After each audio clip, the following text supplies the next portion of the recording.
Welcome back to Motor Hub, your go-to destination for the latest and greatest in the automotive world. Today, we're diving deep into a modern-day revival of a classic, the 2025 Subaru 360. A name that might ring a bell for classic car enthusiasts, Subaru has brought back one of its most iconic vehicles with a futuristic twist.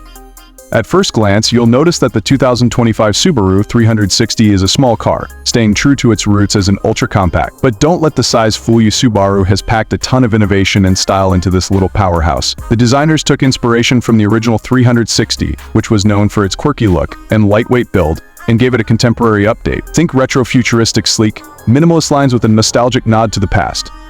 Under the hood, Subaru is embracing the future of mobility with this new version. The 2025 model comes fully electric, equipped with a state-of-the-art battery system that delivers impressive range and efficiency. The compact size of the car makes it perfect for city driving, and it's surprisingly zippy with instant torque. Subaru is positioning this model as the ultimate urban commuter car, combining eco-friendliness with practicality.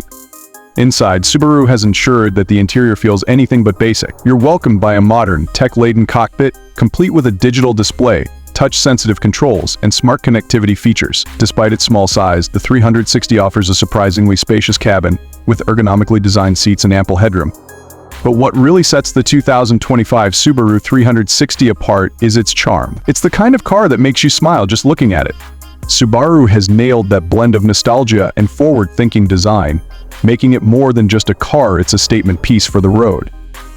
So, what do you think? Is the 2025 Subaru 360 the future of compact cars? Let us know in the comments below. If you enjoyed this video, don't forget to like and subscribe to Motor Hub for more in-depth car reviews and automotive news. Thanks for watching.